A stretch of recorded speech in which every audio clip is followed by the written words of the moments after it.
बिस्मिल्लाहिर्रहमानिर्रहीम। अस्सलाम वालेकुम नाज़रीन, मैं अहमद फवाद और आप मेरा यूट्यूब चैनल देख रहे हैं। दिलचस्प सूरत हाल इंक्वायरी का जो आगाज़ है वो हो चुका है। चीफ जस्टिस कादी फाइज ईसा और Sikandar Sultan Raja chief election commissioner के खिलाफ धालती इल्ज़ामात के मामले पर बड़ी खबर शेयर करनी है। क्या दोनों चीफ अपने ओहदों से इस्तीफे देने जा रहे हैं? एक्सक्लूसिव डिटेल्स क्या चल रहा है इस वक्त इलेक्शन कमीशन और सुप्रीम कोर्ट ऑफ पाकिस्तान में आपके साथ शेयर करेंगे। 5 बड़े जजेस, बड़ा इजलास, बड़ा रद्द अमल उनकी जानिब से सामने आया है सुप्रीम कोर्ट ऑफ पाकिस्तान में। इस अहम तरीन इजलास के हवाले से भी आपके साथ कुछ तफसीलात हैं वो शेयर करनी है। साथ ही साथ नाज़रीन, चीफ कमिश्नर पिंडी के प्रेस कॉन्फ्रेंस के बाद पिंडी के ही एक और बड़े ऑफिसर की जानिब से धमाका किया गया है और अब क्या लंदन से कोई प्रेस कॉन्फ्रेंस होने जा रही है, इस पर भी कुछ अहम तरीन तफसीलात हैं वो भी आज की व्लॉग में आपके साथ शेयर करूंगा। सबसे पहले तो नाज़रीन आपको इंक्वायरी के हवाले से बताता चलूं कि इलेक्शन कमीशन ऑफ पाकिस्तान ने कमिश्नर रावलपिंडी लियाकत चट्ठा के धांधली से मुतल्लिक इल्ज़ामात की छानबीन के लिए आला सतह की जो कमेटी है वो तश्कील दे दी है। बिल्कुल जी, क्या खूब इलेक्शन कमीशन ऑफ पाकिस्तान ने ये काम किया है कि वो चीफ इलेक्शन कमिश्नर जो कि इदारे के सरबराह हैं उनके ऊपर इल्ज़ामात लग रहे हैं और वही चीफ इलेक्शन कमिश्नर अपने ही मातहत जो उनका इदारा है उस इदारे के जो उनके मातहत अफसरान हैं उन पर मुश्तमिल एक कमेटी तश्कील दे रहे हैं कि उन पर खुद जो लगाए गए उन पर ही लगे जो इल्ज़ामात हैं, इन इल्ज़ामात के ख़िलाफ़ ये जो कमेटी है वो तहकीकात करे। तो वाह जी वाह। इसी तरीके से आप देखें कि चीफ जस्टिस कादी फाइज ईसा साहब, उनके ऊपर भी धांधली से मुतल्लिक जो इल्ज़ामात लगाए गए हैं और जो धांधली से रिलेटेड दरख्वास्त सुप्रीम कोर्ट ऑफ पाकिस्तान में आई है उस दरख्वास्त को कौन सुन रहा है, वो भी चीफ जस्टिस कादी फाइज ईसा की सरबराही में ही 3 रुकनी बेंच है वही इस केस की जो समात है वो कर रहा है। बहरहाल जी, चीफ इलेक्शन कमिश्नर सुल्तान सिकंदर राजा और मेंबरान इलेक्शन कमीशन पंजाब बाबर हसन भरवाना ने इजलास में ऑनलाइन शिरकत की और इस इजलास में कमिश्नर रावलपिंडी की जानिब से लगाए गए इल्ज़ामात पर जो है वो गौर किया गया और इन इल्ज़ामात की छानबीन के लिए एक आला सतह की कमेटी जो है वो तश्कील देने का फैसला किया गया। लेकिन वो कमेटी अब तश्कील दे दी गई है जिसकी सदारत सीनियर मेंबर इलेक्शन कमीशन करेंगे, जबकि कमेटी में सेक्रेटरी, स्पेशल सेक्रेटरी और एडिशनल डायरेक्टर सेक्रेटरी जनरल कानून जो हैं वो भी शामिल होंगे। तो बहरहाल देखें, ये तमाम तर जो अफसरान हैं ये किसके मातहत हैं? ये चीफ इलेक्शन कमिश्नर के ही मातहत हैं और अब उन्हीं के अगेंस्ट ये जो इल्ज़ामात वगैरह लगे हैं वो इसकी इंक्वायरी करेंगे। तो क्या खूब है जी, जहाँ पर पाकिस्तान में नए नए रिकॉर्ड बन रहे हैं अब उनमें ये भी रिकॉर्ड बन रहा है कि जो मकतूल है और जो कातिल है, अब कातिल अपने ख़िलाफ़ जो है वो ख़ुद ही अपनी मर्ज़ी का कोई इंक्वायरी जो कमीशन है या कमेटी है वो बनाएगा और वो ख़ुद ही अपने उसके ऊपर जो लगे इल्ज़ामात हैं उसकी तहकीकात करवाएगा। और फिर उसके बाद अदालतों में हमारे क्या सिस्टम है कि काजी साहब के ऊपर इल्ज़ामात लग रहे हैं और काजी साहब ने ही बल्ला छीनने वाला फ़ैसला दिया था और फिर उसके बाद काजी साहब खुद ही धांधली से मुतल्लिक जो केस है वो सुनेंगे और साथ साथ कल कादी फाइज ईसा साहब की जानिब से धांधली से मुतल्लिक सबूतों का भी जिक्र किया गया जी कि अगर किसी ने इल्ज़ामात लगाए हैं तो उनको सबूत सामने रखने चाहिए। और इसी तरीके से चीफ कमिश्नर साहब ने ये जो कमेटी बनाई है तो इन तमाम तर काम करने की कोई ज़रूरत ही नहीं है, सिर्फ एक काम कर लें, फॉर्म 45 जो कि इस वक्त हर बंदा ही आप कहें जो सोशल मीडिया ट्विटर यूज़ कर रहा है उसके पास फॉर्म 45 मौजूद हैं, या अगर आप वहाँ से नहीं तो पाकिस्तान तहरीक इंसाफ के पास फॉर्म 45 मौजूद है, नहीं तो इलेक्शन कमीशन ऑफ पाकिस्तान के पास फॉर्म 45 मौजूद हैं। उन फॉर्म 45 को आप मंगवा लें, उनको टैली कर लें, उनको कैलकुलेशन कर लें तो आपको पता चल जाएगा कि इंतखाबात में जो धांधली है वो हुई है या नहीं हुई, या जो चट्ठा साहब इल्ज़ामात लगा रहे हैं वो दुरुस्त हैं या नहीं है। तो बहरहाल ये सारी जो एक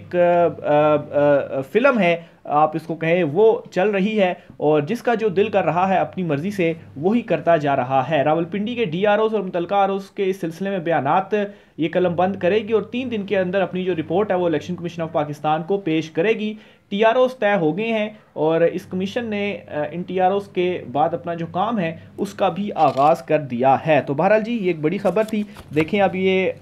जो कमेटी है ये किस तरीके से अपनी जब रिपोर्ट मुरतब करेगी, रिपोर्ट पेश करेगी और एकदम से जो क्लीन चिट है वो इसमें दे दी जाएगी। बहरहाल अब आवाम जो है वो सुनने वाली नहीं है, ना ही आवाम आपकी इस तरह के जो हथकंडे हैं या इस तरह से बेवकूफ़ बनाने का आवाम को तरीका है। आवाम अब बेवकूफ़ नहीं बनने जा रही। उनको मालूम है कि उन्होंने मैंडेट किसको दिया है, उन्होंने वोट किसको किया है, और उन्हें यह भी मालूम है कि कैसे उनके साथ धांधली की गई है। वो किसी भी रिपोर्ट या किसी भी कमेटी को एक्सेप्ट नहीं करेंगे। दूसरी तरफ नाज़रीन, पाकिस्तान तहरीक इंसाफ ने जो एहतजाज की कॉल दी थी, एहतजाज किया था, पुरअमन एहतजाज किया था, लेकिन पुरअमन एहतजाज के बावजूद पाकिस्तान तहरीक इंसाफ के जो कारकुनान थे उनको गिरफ्तार किया गया। और सबसे बड़ी गिरफ्तारी जो वजूद में लाई गई वो सलमान अकरम राजा साहब की गिरफ्तारी थी। सलमान अकरम राजा पाकिस्तान तहरीक इंसाफ की इस कानूनी टीम में वो वाहिद शख्स थे जिन्होंने इंतखाबात में जो धांधली थी उसे बड़े टेक्निकल और कानूनी तरीके से इस तरह से लड़ा कि नाक में दम करके रख दिया था कि आखिर सलमान अकरम राजा को करें तो टैकल किस तरह से किया जाए। दीगर पाकिस्तान तहरीक इंसाफ के जो वकील जो रहनुमा थे वो भी अदालतों और जिस तरह से शुएब शाहीन वगैरह हैं या इलेक्शन कमीशन ऑफ पाकिस्तान में उन्होंने दरखास्तें दायर की थी, लेकिन जिस तरह सलमान अकरम राजा साहब केस को लड़ रहे थे अदालतों में और कानूनी तरीके से, इसने बड़ी नथ डाली हुई थी ख़ास तौर पर ताकतवरों को, क्योंकि दूसरी तरफ ओन चौधरी थे जिनका मुबैना तौर पर धांधली के ज़रिए फॉर्म 47 में उनको जीत दिलवाई गई। तो बहरहाल बड़ा मसला था। बहरहाल अब सलमान अकरम राजा साहब जो हैं वो गिरफ्तार हो गए हैं, तो शायद अब कानूनी महाज के ऊपर सलमान अकरम राजा वाली साइड से कुछ ना कुछ जो रिलैक्स है वो हुआ होगा। लेकिन शेर अफजल मरवत जो हैं दूसरी तरफ उन्होंने नथ डालकर रखी हुई है। आज वो वैसे तो केपी में वो घूमते रहते हैं, लेकिन आज वो इस्लामाबाद आए और इस्लामाबाद डी चौक में वो आए और यहाँ पर वो घूमते रहे और उनकी वीडियोस, और पाकिस्तान तहरीक इंसाफ के जो कारकुन थे वो भी उनकी वीडियोस वगैरह बनाते रहे। लेकिन शेर अफजल मरवत जो हैं उन्होंने भी दूसरी तौर पर ज़बरदस्त जो महाज है वो संभाला हुआ है। बहरहाल इलेक्शन कमीशन ऑफ पाकिस्तान का मज़ीद जो ये नकाब है वो उतरता क्या जा रहा है मेरे ख्याल से, तो अब नकाब के नीचे जो उनका चेहरा था उस चेहरे की खाल भी उतरती जा रही है कि इलेक्शन कमीशन ऑफ पाकिस्तान ने केपी के आज़ाद उम्मीदवारों के नोटिफिकेशन जारी किए हैं, अभी मुकम्मल नोटिफिकेशन जारी नहीं किए। और एक तो ये चीज़, और दूसरे नंबर पर अली अमीन गंडापुर जो कि पाकिस्तान तहरीक इंसाफ के नामजद उम्मीदवार हैं वज़ीर आला केपी के लिए, उनका भी notification election commission of Pakistan की जानिब से रोक दिया गया है। तो ये जी इलेक्शन कमीशन ऑफ पाकिस्तान है, इतने दिन गुजरने के बावजूद, हफ्ते से तो ऊपर हो गया है, हफ्ता क्या बल्कि कोई 10 दिन हो चुके हैं, आज 10वां दिन है इंतखाबात को मुकम्मल हुए, लेकिन अभी तक इलेक्शन कमीशन ऑफ पाकिस्तान की जानिब से ये इंतखाबात का अमल जो है इसे मुकम्मल नहीं किया गया। अभी तक पूरे आज़ाद उम्मीदवारों के या ओवरऑल भी देखा जाए तो जो जीत के नोटिफिकेशंस हैं वो इलेक्शन कमीशन ऑफ पाकिस्तान की जानिब से जारी नहीं किए गए। पिंडी कमिश्नर की प्रेस कॉन्फ्रेंस के बाद जिसमें उन्होंने खौफनाक किस्म के इंकशाफात किए, बताया कि कैसे धांधली हुई, कैसे 13 हल्के रावलपिंडी डिवीज़न के उनमें हज़ारों की 50-50 हज़ार की तादाद में जो वोट थे वो बदले गए। 50-50 हज़ार की लीड से पाकिस्तान तहरीक इंसाफ के जो रहनुमा थे वो जीत रहे थे, लेकिन उसके बाद मुबैना जो धांधली है वो हुई और कैसे हरवाया गया, और उनका ज़मीर ये गवारा नहीं किया कि वो खामोशी से बैठे। उन्होंने पहले ख़ुदकुशी का सोचा, लेकिन उसके बाद उन्होंने कहा जी कि हराम मौत वो क्यों मरें, इसलिए उन्होंने क्या किया कि अवाम में आकर सब कुछ सच बता दिया जाए, जिसके बाद उनकी गिरफ्तारी की इतला भी सामने आई। लेकिन साथ ही उनका जो बयान था वो भी सामने आया, जिस पर वो अपने बयान के ऊपर डट गए और उनका ये कहना था कि अब जो उन्होंने बयान दिया है मुकम्मल होश में बयान दिया है, अपने बयान से वो पीछे नहीं हटेंगे चाहे उन्हें फांसी क्यों ना दे दी जाए। जिसके बाद जो चीखें थी मुस्लिम लीग नून की वो बड़ी वाज़े तौर पर आना शुरू हो गई, और ये वही चट्टा साहब हैं जिनकी बड़ी तारीफ़ों के पुल बांधे जाते थे मुस्लिम लीग नून की जानिब से। मरियम नवाज़ की एक ट्वीट भी सोशल मीडिया के ऊपर गर्दिश कर रही है कि कैसे उन्होंने सरमाया करार दिया था चट्टा साहब को, लेकिन जैसे उन्होंने ये प्रेस कॉन्फ्रेंस की और सच बोला तो उसके बाद जहनी मरीज़ उनको करार दे दिया गया जी कि ये चट्टा साहब तो जहनी मरीज़ हैं। लेकिन मेरे ख्याल से असल में अगर किसी के जहन का जो है वो मुआयना कराने की ज़रूरत है तो वो नवाज़ शरीफ हैं, जिन्होंने मुबैना धांधली के ज़रिए सीटें जीती और उन सीटों में भी पाकिस्तान तहरीक इंसाफ से वो आगे नहीं निकल पाए, और उसके बावजूद उनकी जानिब से जो विक्ट्री स्पीच थी वो कर दी गई। और अब क्या किया गया कि पहले तो शहबाज शरीफ को नामजद किया गया और अब नून लीग साइड पर हो गई है कि हम भी वफाक में जो हुकूमत है वो नहीं बनाएंगे। और इनकी मुनाफकत देखें कि अब ये कहते हैं कि पाकिस्तान तहरीक इंसाफ को मैंडेट मिला मिला है तो वो जो हुकूमत है वो बनाए। तो पाकिस्तान तहरीक इंसाफ को मैंडेट ज़रूर मिला है, लेकिन ऐसा नहीं होगा कि पाकिस्तान तहरीक इंसाफ से जो धांधली करके जो सीटें ली गई हैं उन सीटों के बगैर पाकिस्तान तहरीक इंसाफ हुकूमत बना लेगी। ये इमरान खान साहब का स्टैंड भी है। उनसे जो मैसेजेस या डील के जो पैगामात पहुँचाएंगे, वाज़े तौर पर उन्होंने कहा कि जो अवामी मैंडेट है उसका एहतराम किया जाए। बहरहाल चट्टा साहब के बाद RPO रावलपिंडी खुर्रम अली के हवाले से भी बड़ी खबर सामने आई है, और ख़बर यह है जी कि वो अचानक से बरतानिया रवाना हो गए हैं और 15 दिन की छुट्टी उनकी बताई जा रही है। और दो इस वक्त उनके हवाले से इतलात आ रही हैं, एक तो 15 दिन की छुट्टी की आ रही हैं और एक लंबी छुट्टी की आ रही हैं। बहरहाल चलें, जितनी भी छुट्टी थी इस बहस में पड़े बगैर जो RPO रावलपिंडी हैं खुर्रम अली, वो भी अचानक से छुट्टियों पर बरतानिया रवाना हो गए हैं। तो रावलपिंडी के पहले जो कमिश्नर हैं वो एतराफ़ करते हैं और फिर उसके नेक्स्ट डे क्या होता है, RPO जो हैं रावलपिंडी के वो अचानक से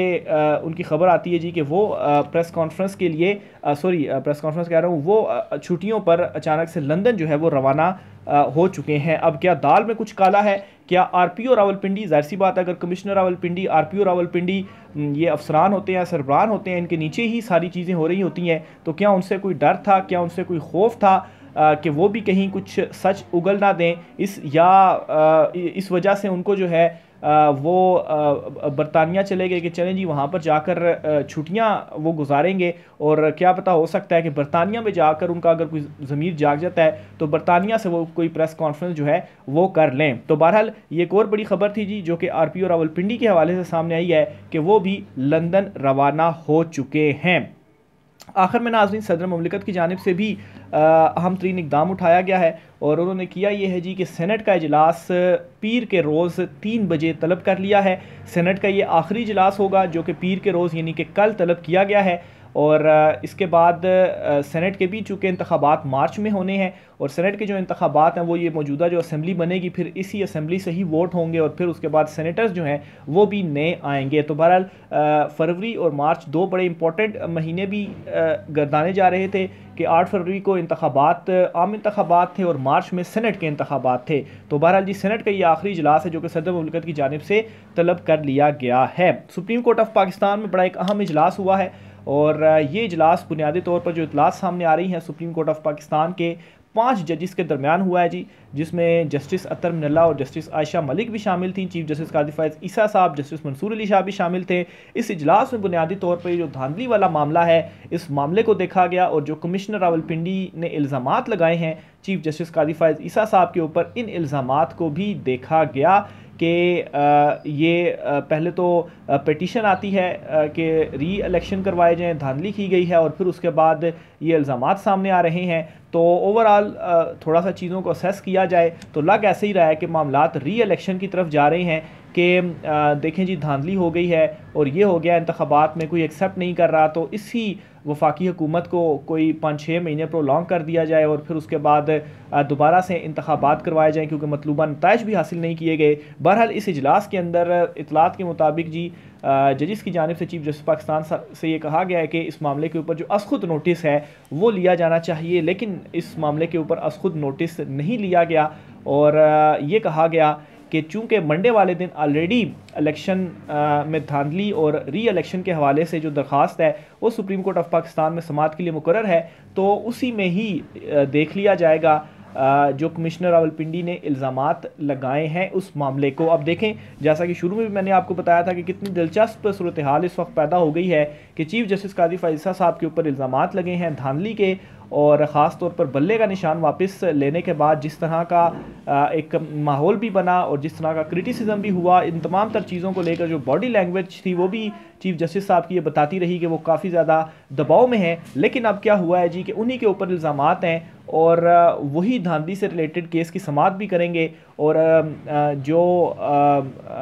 मामला है चीफ कमिश्नर के इल्ज़ामात का, इस मामले को भी उसी में ही देखा जाएगा। तो बहरहाल यहाँ पर तो होना इस तरह से चाहिए था कि जिसके ऊपर इल्ज़ामात हैं वो खुद साइड पर हो जाता और असल में आगे कर देना चाहिए था। जो दीगर जजेज़ हैं उनके पास ये केस जाना चाहिए था, या इस पर सुप्रीम कोर्ट ऑफ पाकिस्तान का एक जो लार्जर बेंच है वो बनाया जाना चाहिए था कि वो तमाम तर मामले को देखता, तमाम तर इल्ज़ामात को देखता। लार्जर बेंच से भी बढ़कर इसमें एक फुल कोर्ट भी सुप्रीम कोर्ट ऑफ पाकिस्तान की बैठ सकती थी, जिसमें तमाम तर जो जजेज़ हैं वो शामिल होते और इस मामले और इस केस की जो समात है वो करते और तमाम तर चीज़ों को जो है वो असेस किया जाता, कोई फैसला किया जाता। क्योंकि जो ये डाका मारा गया अवामी मैंडेट के ऊपर, इसे अवाम एक्सेप्ट करने के लिए तैयार नहीं है। बहरहाल कल सुप्रीम कोर्ट ऑफ पाकिस्तान में इस अहम केस की समात है। देखते हैं चीफ साहब इस केस को किस तरीके से आगे लेकर चलते हैं। आपके साथ चीज़ें शेयर करता रहूँगा, राय का इज़हार कीजिएगा। इजाज़त दीजिए, अल्लाह हाफ़िज़।